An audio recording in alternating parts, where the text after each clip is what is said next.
Salut tout le monde, c'est Cynthia et aujourd'hui je suis là pour vous parler de la marque Fenty Beauty. J'ai à peu près une douzaine de produits que j'ai testés et comme ça faisait super longtemps sur ma chaîne que je vous ai pas offert ce type de vidéo là, ben ça me fait plaisir aujourd'hui de vous retrouver pour jaser produits de beauté. Je vais tout vous dire qu'est-ce que j'ai aimé, qu'est-ce que j'ai moins aimé et vous faire un petit overview de la marque. Et pendant que j'ai votre attention, je voulais juste vous annoncer le début d'une nouvelle série sur mon Instagram, donc si vous êtes toujours pas abonné, c'est le temps de le faire. En fait ça s'appelle Celebrity, c'est un jeu de mots évidemment, mais c'est une petite série maquillage qui va être exclusive à mon Instagram et en fait ce que je fais c'est que je fais des maquillages de stars, des transformations en fait, donc si ça vous intéresse de me voir en Céline Dion, en Jay du Temple et plusieurs autres qui suivront, ben allez vous abonner tout de suite. Pour en revenir à Fenty Beauty, c'est une marque qui a été créée par Rihanna, j'imagine que vous étiez au courant, et ça date de 2017. La gamme de prix ça se situe à peu près entre 20 et 80 $ et vous allez les trouver chez Sephora entre autres. Personnellement c'est une marque qui m'attirait pas tellement au début parce que tout ce que je voyais passer sur YouTube c'était genre les illuminateurs super dorés, jaunes que je me disais je peux pas porter. C'était beaucoup de produits teints ou autres très brillants, des trucs peut-être juste moins portables un peu dans la vie de tous les jours, donc ça m'interpellait un peu moins au début, mais là je suis contente parce que la gamme a quand même expansionné.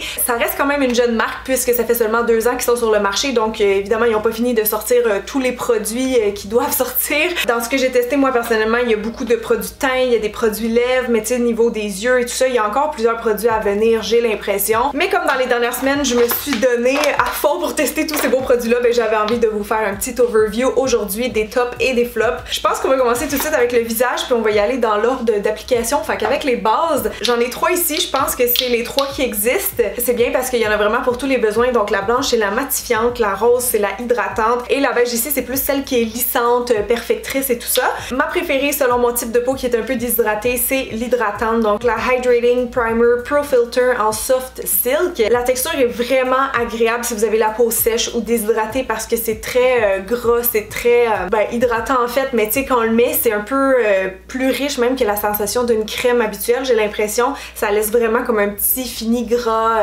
très soyeux, puis je trouve aussi qu'elle hydrate quand même aussi au cours de la journée, donc ça c'est bien. Mais pour préparer la peau à l'application du fond de teint, ça fait vraiment une très belle base. Si vous avez la peau grasse par contre, évidemment évitez, c'est pas une base qui fait vraiment un effet glowy ou quoi que ce soit, c'est vraiment juste comme pour hydrater puis donner un petit peu de lipides aux peaux plus sèches. Donc pour l'hiver, je la trouve super bien. Je l'applique tout le temps dans mon front puis un peu plus sur mes joues. Puis aussi je trouve que comme j'ai dit tantôt, ben je le sens un petit peu à travers la journée, c'est-à-dire qu'elle va prévenir plus vite mes petits signes de déshydratation dans la journée quand le maquillage tu sais commence à être un peu moins frais puis qui va craquer un petit peu. Donc ça je l'ai vraiment aimé. Ensuite la matifiante, ben c'est sûr que ça s'adresse pas à moi, mais je l'ai quand même testé des fois sur ma zone T ou les zones un petit peu plus grasses, puis on voit vraiment l'effet quand même. Au début quand on la travaille sur la peau, on se dit hi c'est gras, tu sais c'est un peu comme la base hydratante, mais après un petit bout de temps le fini switch vraiment puis ça devient poudreux, donc ça devient vraiment doux quand on touche, c'est comme du velours. Moi j'aime vraiment le feeling sur la peau, même si c'est pas vraiment pour moi parce que je sens l'effet un petit peu matifiant qui m'enlève dans le fond les huiles naturelles du visage là, quand je le mets par exemple ici sur mes pores, mais il est le fun parce qu'il y a vraiment un fini 100% invisible puis il va faire un petit effet aussi perfecteur, lissant sur la peau. Sérieusement là c'est déjà sec, je le touche là puis c'est doux, c'est vraiment super agréable, donc ça je pense que les peaux grasses vont l'aimer. De toute façon les produits en général sont super bien notés, celle-là je me rappelle qu'il l'était, donc je pense que je peux vous le conseiller aussi pour les peaux mixtes ou grasses sans me tromper. La dernière donc la Instant Retouch Primer Pro Filter, je pense que c'est celle que j'ai le moins appréciée des 3 parce qu'honnêtement elle est bien, mais c'est juste qu'elle est pas faut pas s'attendre en fait qu'elle soit lissante comme le Professional de Benefit par exemple. Donc quand je la mets sur mon visage ou comme là sur ma main, tu sais j'essaye vraiment de regarder l'effet que ça fait. Je sens que ça estompe vraiment en surface les pores, mais ça vient pas les combler comme le fameux Professional de Benefit. Donc c'est juste pour vous prévenir, ça dépend du niveau de lissage que vous voulez, quelle intensité. Même chose pour les ridules, j'ai pas vu une très grande différence. Donc c'est ça, ça fait un effet perfecteur de base, mais c'est comme vraiment une base lissante de base là, qui va venir juste améliorer un petit peu globalement la qualité de la peau, mais sans plus. Pour moi c'est vraiment ça. Au niveau des fonds de teint maintenant, j'en ai testé seulement 2, mais les 2 s'appellent Pro Filter. La différence c'est que lui c'est l'original et ça c'est la version qui est venue après, qui est plus hydratante, qui se présente dans un tube comme ça. C'est celui-là que je porte aujourd'hui. Je l'ai porté pas mal, je l'ai beaucoup testé vraiment pour m'assurer de voir comment je l'aimais, parce que le premier que j'avais testé au début c'était celui-là et c'était pas un gros coup de cœur pour ma peau. Vous le savez si vous me suivez, mais moi je préfère les fonds de teint à couvrance légère avec un fini lumineux et ni un ni l'autre n'offre ça malheureusement. Le Pro Filter en fait ils disent que c'est un fond de teint satiné longue tenue, donc oui il y a vraiment un fini satiné, c'est-à-dire pas complètement mat mais qui est pas non plus vraiment lumineux là, sur ma peau. Je le trouvais un petit peu sec aussi au début, c'est ça que j'aimais moins, donc j'ai l'impression qu'une peau mixte grasse encore une fois pourrait le préférer. Au départ aussi c'est que je savais pas trop comment le le travailler, tu sais, j'ai essayé avec mes doigts, un pinceau, une éponge, mais je trouvais que souvent ici j'avais comme un petit peu de pooling ou qui allait faire ressortir, tu sais, du léger duvet là, parce qu'il y avait un fini justement plus mat qui était un peu plus sec. Je vais essayer de vous montrer la texture sur ma main. Je sais pas si vous voyez comment c'est crémeux, tu sais, ça a pas tombé comme une grosse goutte rapidement. Il y a quand même une bonne couvrance là. Pour moi, ça c'est comme une couvrance moyenne à élever. Fait que tu sais, au toucher, c'est un peu plus crémeux que liquide. Et c'est tout simplement pas le genre de fond de teint que moi j'étais habituée de travailler. Mais ça m'emmène à vous parler d'ailleurs d'un pinceau de Fenty que j'ai vraiment adoré. Avec ce pinceau là qui s'appelle le 115 Foundation, tout s'applique bien. C'est fou, je l'aime vraiment beaucoup. Il me fait penser en fait à mes petits Sephora que j'ai ici comme ça, que je vous avais déjà parlé dans les favoris du mois là. Je trouve que ça applique full bien le fond de teint vraiment rapidement, sans trace. Ben c'est le même style de pinceau, tu sais, un petit peu bombé et touffu comme ça, tu sais, quelque chose de très dense. Oh, il y a des poils de Lily dessus, excusez-moi. Mais oui, gros coup de cœur pour ce pinceau là, très dense, qui applique un petit peu de la même façon qu'une éponge si vous voulez, tu sais, le fini qu'une éponge genre Beauty Blender ça fait. Je retrouve ça avec le pinceau et c'est quand même vraiment pratique. Donc appliqué avec ça, je l'ai préféré, mais j'aime quand même mieux porter celui-là, que lui aussi d'ailleurs j'applique avec ce même pinceau. Donc ça c'est le Pro Filter fond de teint hydratant longue tenue. Ah oui c'est vrai, j'avais oublié d'en parler, mais la tenue pour moi avec ça c'est excellent, ça tient toute la journée. Je pense que j'aurais même pas à le poudrer puis il tiendrait impeccablement.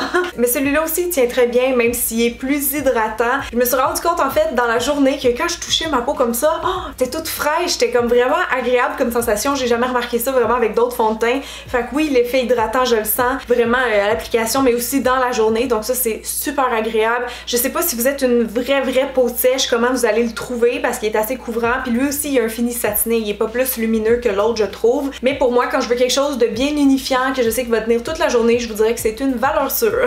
Puis un petit truc en passant, si jamais justement vous avez la peau plus sèche, déshydratée ou que vous trouvez qui fait ressortir votre duvet, vous pouvez l'appliquer avec la base hydratante. Ça fait un super beau canevas pour l'appliquer. Puis en plus du pinceau, sinon un autre outil que j'ai bien aimé pour l'application des fonds de teint, c'est leur éponge comme ça ici, qui appelle en fait la Precision Makeup Sponge, est un petit peu différente des autres Beauty Blender de ce monde. Je trouve la texture est comme, on dirait qu'elle est plus molle. J'aime bien la forme aussi, tu sais, le côté plat comme ça, moi je trouve que ça va super bien pour appliquer sur le visage. L'autre côté droit ici en dessous des yeux, ça fait quelque chose de peut-être plus précis que le gros embout, tu sais, pointu du Beauty Blender, là, quand je vais essayer d'aller faire des petits trucs précis. Ça va vraiment mieux. Fait que je l'ai bien aimé. On peut l'utiliser sec ou humide, puis d'habitude les Beauty Blender secs, je les aime vraiment pas, mais celle-là j'arrive à l'utiliser sec, des fois juste en finition, ça va super bien. Sinon ben j'amouille un petit peu, puis ça applique de manière plus fluide et plus hydratante les produits teint, mais même sec, ouais, bien aimé celle-là. Passons maintenant au cash on que j'ai testé, donc c'est le Pro Filter, encore une fois, Instant Retouch Concealer, que j'ai bien aimé, mais je pense pas que ça va devenir un de mes favoris permanents, disons. La texture c'est crème, mais au toucher je vous dirais que c'est un petit peu mousse aussi, parce que je sens que la crème est un peu sec. Si vous avez le contour des yeux beaucoup déshydraté, je la conseillerais pas forcément parce que moi ça me faisait ressortir un petit peu tu sais, les plis, la sécheresse et tout. D'après moi c'est satiné aussi parce que je trouve que ça fait ressortir un petit peu la texture de la peau. La couleur pour moi est un petit peu jaune, c'est le 145. En passant je vous ai pas donné mes couleurs de fond de teint, je m'excuse, je vais vous les décrire, mais c'était le 180. Ah, et 145, mon dieu, j'avais deux couleurs différentes, mais les deux me font, je comprends pas. Ouais, je pense que lui il est un petit peu plus pâle parce que le 180 sur moi il est comme un petit peu doré, mais tu sais, je l'ai mis, je l'ai tiré dans mon cou puis ça passe quand même assez inaperçu. Mais sinon 145 c'est aussi assez doré, assez jaune mais plus pâle, donc sous mes yeux ça a un effet un petit peu éclaircissant, mais même si je le trouve opaque, genre t'en as pas besoin d'une tonne là. Même dans ma démo j'en ai trop mis là, j'aurais pu moins en mettre parce que a little goes a long way, mais malgré ça je trouve qu'il est pas 100% full coverage. Il y a une super bonne couvrance mais il est pas 100% opaque pour moi sous mes yeux, mais sinon il fait une super bonne job, puis je trouve qu'il tient aussi super bien poudré ou non. Passons maintenant à quelque chose que je pense qui va vous intéresser, les highlights. On va commencer avec celui en crème que j'ai appliqué tout à l'heure dans mon visage. C'est le Match Stix Starstruck. Ça c'est la couleur je crois la plus pâle. Évidemment Fenty Beauty c'est créé par Rihanna qui a la peau noire, donc il y a beaucoup de shade pour les peaux plus foncées, mais on se rend aussi jusqu'aux teints les plus pâles. Là, je dirais qu'en gros c'est une marque qui est très inclusive, mais il y a quand même des fois certains petits produits comme celui-là que je me suis rendu compte que c'était un peu foncé, on va dire, pour les peaux pâles. Mais tu sais, à la base, je me dis que c'est certain parce que c'est plus une gamme, une marque qui a été pensée pour les peaux foncées avant les peaux pâles. Donc cette teinte-là, c'est une espèce de rosé très froid.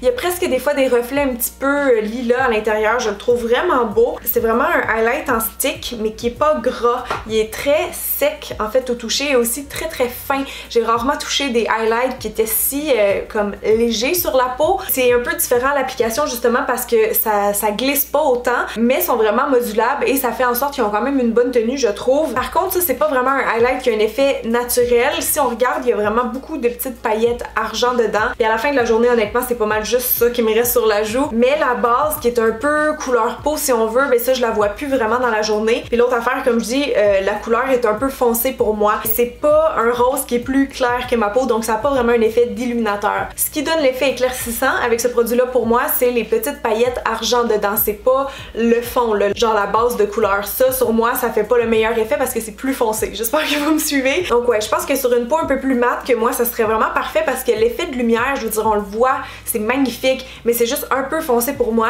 Puis elle a quand même beaucoup d'highlights qui sont avec des couleurs un peu plus funky qu'on voit moins souvent.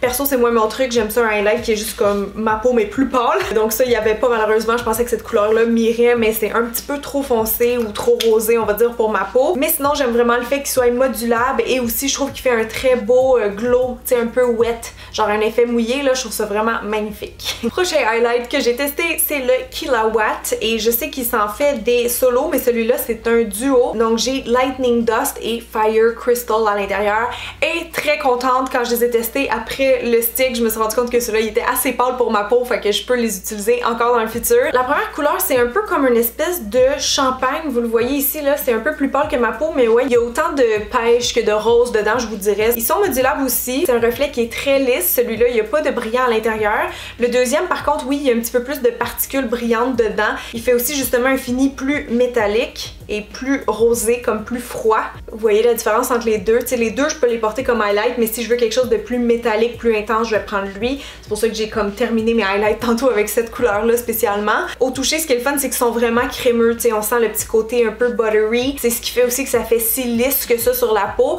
J'ai eu un peu de misère des fois, par contre, à les prélever puis surtout à les coller sur ma peau. C'est comme si quand j'avais le visage poudré, il adhérait pas tant que ça. Donc ce que je faisais dans ce cas-là, c'est que je mettais mon spray fixatif de maquillage, j'attendais juste un peu que ça sèche pour pas être comme trop mouillé sur la face, puis je prenais mon pinceau puis là j'y allais, puis là ça faisait vraiment ressortir comme tout le potentiel du produit. Donc c'est un petit truc en passant, si jamais vos highlighters ils collent mal à votre peau, que vous les trouvez pas assez intenses. Fait que oui, vraiment beaucoup aimé ce produit-là, je vais continuer à l'utiliser. La tenue aussi, c'est vrai, la tenue était moyenne, je dirais. Parlons maintenant un petit peu de cette poudre qui est bien aimée, c'est la poudre Butter dans la gamme, encore une fois, Pro Filter. Moi, c'est Mimi Signature qui me l'a fait découvrir, c'était une de ses poudres préférées, si c'est pas sa poudre préférée. Et je me rappelle quand j'ai maquillé Marianne ici sur ma chaîne, elle m'a dit aussi que c'était sa préférée, puis qu'elle la préférait même par rapport à la Laura Mercier, qui est souvent la classique des maquilleurs. Moi, je vous dirais qu'ils sont pas mal ex-aequo, ça dépend aussi où je les utilise dans le visage, quel effet je veux, parce qu'effectivement, sur Marianne, j'ai vraiment aimé le rendu, mais si vous avez une peau un peu déshydratée comme la mienne, je trouve que ça peut des fois faire ressortir un petit peu plus de sécheresse que la Laura Mercier par exemple, mais je trouve qu'elle porte bien son nom. Elle a un petit effet butter, genre un petit effet crémeux dans le visage qui est...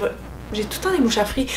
Quand tu l'utilises, en fait, tu sens pas vraiment l'effet sec. Elle a aussi un petit parfum que je trouve super agréable le matin. Et je trouve qu'elle fait vraiment un beau fini, tu sais, comme poudre de finition. Elle laisse vraiment comme un petit film un peu perfecteur sur la peau. Si vous avez des pores plus dilatés, je trouve qu'elle vient les combler un petit peu justement. Elle fixe bien mon maquillage, elle a un effet naturel. Quoi demander de plus? C'est vrai, il me restait un produit teint à vous parler, c'est le Sun Stalker en Indasun. Donc c'est un bronzer, une poudre bronzante. Et Indasun, dans le fond, c'est la teinte que j'utilise. C'est une super bonne couleur pour les teints clairs comme moi. La teinte est pas trop orangée parce que j'arrive même à le porter souvent un petit peu comme en contour. C'est juste une bonne poudre en fait pour réchauffer instantanément le teint. Donc c'est pour ça que souvent je l'applique comme un petit peu sur les pourtours de mon visage. Comme là aujourd'hui je l'ai mis dans mon front, sur mes joues. Des fois je fais juste même un peu de contour avec sur le nez ou un petit effet bronzant. Je l'aime vraiment beaucoup. Elle a un fini qui est vraiment mat, donc 100% naturel sur la peau, contrairement à beaucoup de bronzers qui sont un petit peu pailletés et tout. Donc vous voyez, c'est sûr que ça réchauffe mon teint, mais comme je dis, il est pas trop orange. Des fois on peut faire un petit contour avec, même si c'est une poudre bronzante. Elle est quand même un peu modulable aussi, puis la tenue je vous dirais qu'elle est moyenne. Alors voilà pour ce produit. Avant de passer à tout ce qui est lèvres et yeux, je pense que je vais conclure avec ces trois pinceaux là.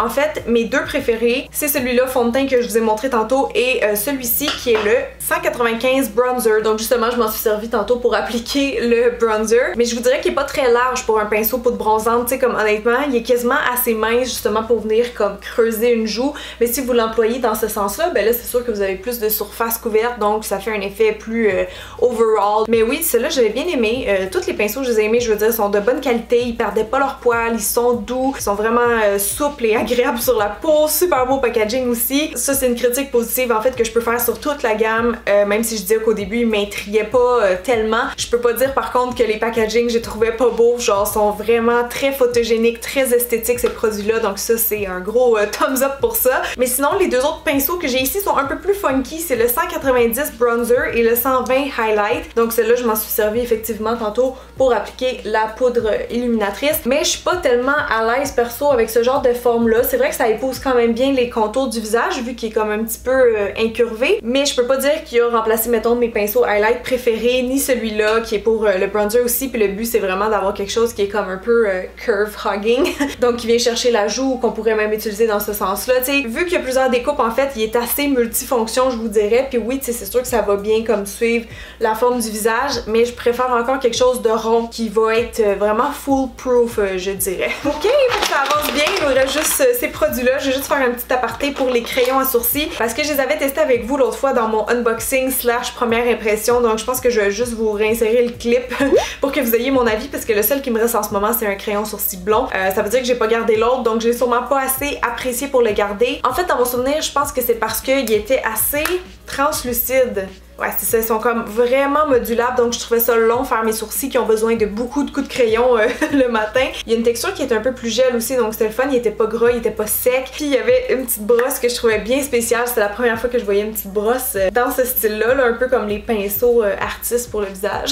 Mais oui, ça brosse vraiment bien et vite les sourcils, ça j'ai aimé ça, mais je l'ai pas gardé, donc voilà. Là je pense qu'on va parler des produits yeux, j'en ai seulement deux à vous parler, mais je suis bien excitée. Si j'y vais dans l'ordre d'application, encore une fois, on serait rendu à la base intensifiante pour les yeux. Je me demande si c'est pas parce qu'elle a une petite teinte puis que ça vient juste comme rehausser le tout. La teinte par contre est comme quand même assez transparente là, vous voyez, elle est un petit peu rosée, mais on la voit pas vraiment une fois qu'elle est étalée. Ça vient peut-être juste faire un petit film perfecteur. Moi j'aime ça les bases qui sont teintées, je sais que c'est beaucoup plus rare par contre, donc c'est sûr que c'est moins mon style de base comme ça. J'étais pas fan non plus de cet applicateur là, qui est un peu comme style doe foot mais tout rond. Tu sais, je trouve pas que ça suit naturellement vraiment la forme des yeux. Là je sais que je vais vraiment, tu sais, dans les critiques, les petits détails et tout, mais c'est ça mes vidéos, j'ai testé la marque, je veux vraiment que vous ayez une bonne idée quand vous achetez le produit, à quoi vous attendre. La texture un peu comme les bases visage sur le coup, c'est très gras, c'est comme assez riche, c'est satiné, mais ça vient collant en séchant. Donc ça nous donne une super bonne adhésion au fard, mais c'est un petit peu aussi à double tranchant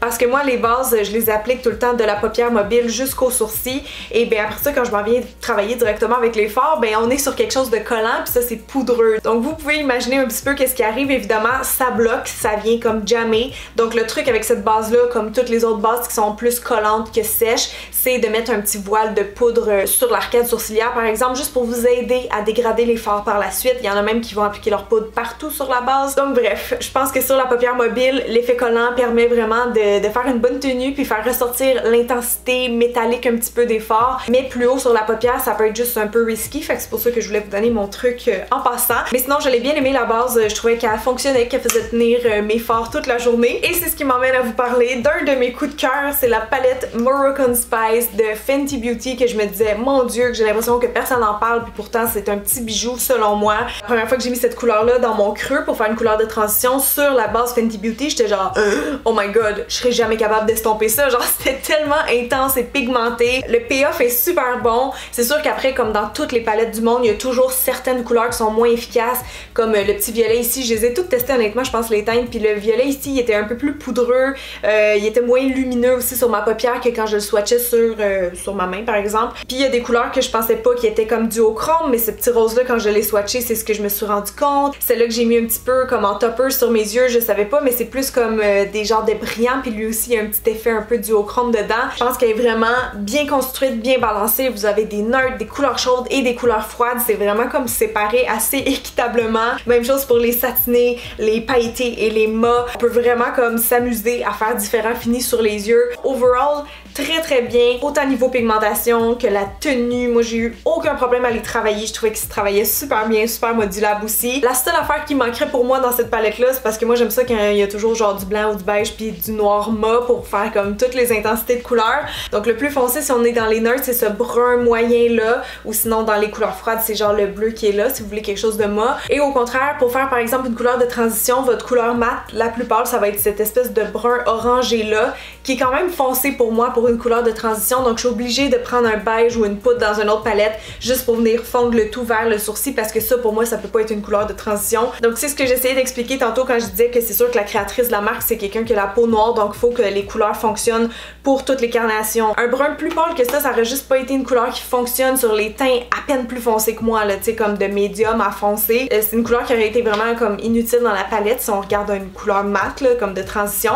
Donc voilà, c'est les seules couleurs qui manqueraient pour moi là-dedans. Mais sinon c'est A1. Pour les produits lèvres maintenant j'en ai 3 différents à vous proposer, donc je pense qu'on va y aller en premier avec, oh mon dieu c'est écrit tellement petit, les Plush Matte Lipstick qui sont des petits rouges à lèvres comme ça, vraiment beau packaging encore une fois. Je l'ai pris seulement dans la couleur Mademoiselle pour tester et je capote sur ce rose. Êtes-vous prêts? Oh, mon dieu, la pigmentation elle est incroyable, j'ai jamais vu je pense un beau rose comme ça. À l'application je vous dirais qu'ils sont quand même gras, sont vraiment crémeux, tu sais on le sent sur les lèvres là, ça glisse vite, mais ils ont une belle texture, sont tellement pigmentés que vous avez juste à passer une fois sur vos lèvres forcément. L'affaire par contre c'est qu'ils sont tellement pigmentés qu'en tout cas cette couleur là moi ça m'a taché les lèvres mais genre beaucoup. Puis j'ai comme déjà peur que quand je vais l'enlever avec le Kleenex ça va tacher ma main, mais je voulais vous montrer ce rose parce que hein, ça a pas de bon sens. Ce qui m'a surpris c'est qu'étant donné que c'est des rouges à lèvres mat, ben ils sont gras à l'application puis ils deviennent pas mat ou secs rapidement. En fait moi le premier test ça avait pris tellement de temps que j'ai juste comme abandonné, j'ai pris un Kleenex puis j'ai comme enlevé l'excédent qui était plus gras parce que j'arrivais pas à avoir de fini mat comme ce à quoi je m'attendais. Donc vous pouvez les blotter facilement 2-3 fois là avant d'enlever tout l'excédent de gras ou de brillance puis d'avoir là à ce moment là quelque chose qui fait un peu plus effet stain, un peu plus encre de lèvres et donc qui va tenir mieux, qui va vous donner quelque chose de mat parce que sinon ils ont plus un fini comme satiné je trouve. Puis sinon je dirais que je les ai trouvés confortables, ils étaient pas asséchants pour mes lèvres et il y avait quand même une très bonne tenue. Vous allez voir si j'essaye de l'enlever là.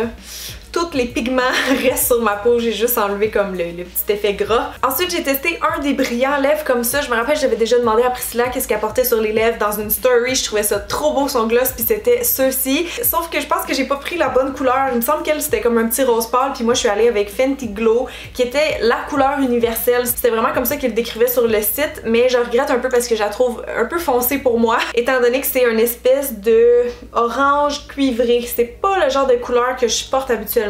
Donc peut-être qu'éventuellement je vais m'acheter la couleur la plus pâle de ces gloss là. Il me semble qu'il y avait 3 couleurs de mémoire mais ça se peut que je me trompe. La formule en tant que telle est vraiment bien, ils sont pas collants, ils sont très comme gras, riches, hydratants. Et puis ce qui est le fun c'est qu'à travers le cuivré on peut voir plein de mini brillants qui sont plus dorés puis c'est ça qui fait l'espèce de glow qui parle. C'est des gloss qui font un effet vraiment lumineux, un peu plus 3D qu'un gloss habituel à cause je pense du petit reflet qu'on a à l'intérieur. Fait que bref si vous cherchez des gloss qui sont hydratants, qui tiennent quand même bien sur les lèvres malgré le fait qu'ils soient pas collants, ben je vous les recommande. On termine maintenant les lèvres avec les Stunna Lip Paint comme ça qui m'ont beaucoup attiré sur le site. Je trouvais les swatchs vraiment convaincants. Le packaging aussi est assez original. Donc j'ai pris 3 couleurs ici. On a Unbutton, on a Uncuffed et Unveil. Je pense que mes 2 préférés c'est ceux-là, le petit rose puis le brun parce qu'étonnamment je porte pas souvent de brun, en fait jamais. Je trouve pas que c'est la couleur qui me va le mieux mais tu sais avec un maquillage comme ça je trouvais ça quand même beau parce que c'est comme un brun chocolat, c'est mat, c'est comme une peinture vraiment sur les lèvres donc je trouvais que ça passait plus que genre un en crème qu'on dirait genre que je me suis bourré la face dans le chocolat là t'sais.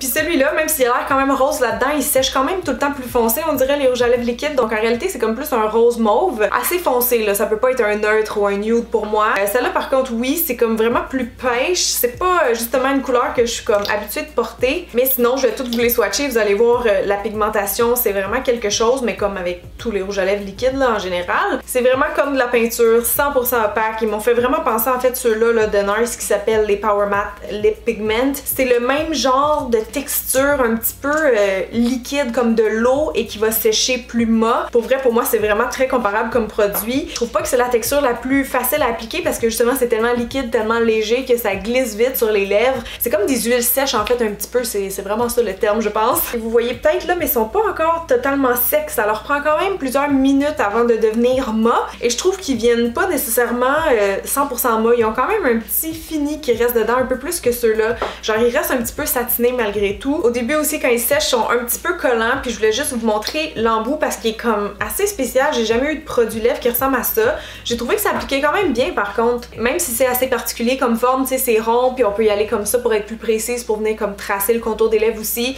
Donc je les ai testés sans crayon personnellement puis ils tenaient je vous dirais à peu près 3 heures. C'est sûr que quand je mangeais, si je mange quelque chose d'un petit peu huileux ça partait, c'est pas les produits lèvres les plus longues tenues au monde mais ça tient bien, c'est mieux qu'un rouge à lèvres crème. Par contre ce qui m'a déçu un peu c'est qu'ils transfèrent justement, c'est pas des rouges à lèvres qui tiennent à l'infini là, si vous les touchez, si vous embrassez quelqu'un, tout ça, ça va transférer, ça c'est sûr. Ils sèchent pas complètement puis je pense que c'est pour ça aussi qu'ils ont pas le fini 100% mat comme poudreux un peu que j'aime souvent avec ce genre de rouge à lèvres là. Donc voilà, ça serait comme mes seuls bémols, sinon niveau pigmentation, le choix de teinte, l'effet sur les lèvres, je trouve ça tout super. Le dernier produit que j'ai testé en fait c'est un peu un bonus, c'est pas vraiment un produit qui s'applique dans le visage. En fait vous pouvez là, c'est juste que moi je l'ai acheté comme plus pour le corps pour faire des petits effets métalliques. C'est la poudre scintillante Fairy Bomb Rosé on Ice. Encore une fois, c'est la couleur, je pense, la plus pâle qui était disponible.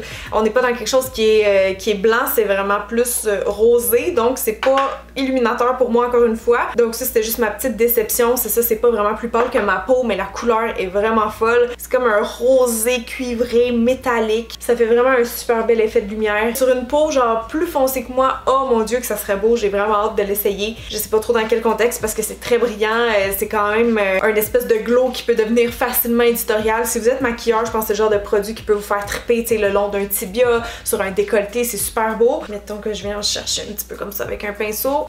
Vous voyez, ça ressort un peu comme pêche sur moi, mais c'est pas, c'est plus foncé que ma peau, fait que l'effet d'illumination est un peu brisé. Voyez-vous comment c'est modulable? C'est trop beau, genre en photo, en vidéo, c'est vraiment un bel effet. Fait que je rêve d'un produit comme ça, mais plus comme champagne pour ma peau. C'est juste que pour ma peau qui est dorée, tu sais, vous le voyez quand je suis de même, c'est plus rose. Ah, il y a 4 couleurs en fait. Il y a un qui est doré, mais tu sais, doré très très jaune, donc je pense qu'il serait plus beau sur une peau noire. Ouais, c'est le Trophy Wife. Sinon, il y a le 24 carats qui avait l'air quand même assez clair. J'aurais dû prendre lui. Pourquoi j'ai pas pris lui? Peut-être que je l'ai pas vu. Je sais pas. Ok, fait que c'est peut-être moi qui s'est trompée parce que cette couleur-là, elle a l'air quand même ok. Mais imaginez ça sur un teint plus bassané, mon dieu, ça serait vraiment écœurant. Ça fait trop un bel effet. En fait, les brillants, on les voit même pas parce qu'ils ont juste été comme lissés dans une couche métallique. Donc c'est ce qui conclut mon test de Fenty Beauty. Et maintenant, si je pouvais élire 3 produits gagnants, je pense que c'est ce que je faisais dans le temps dans mes vidéos où j'ai testé la marque. C'est pas facile. Ok, attendez. Quel produit que je pense le plus utiliser dans le futur? Ok, je pense que je le sais. Non, 4. J'ai-tu le droit 4? Ah, j'en ai genre 5, je sais plus.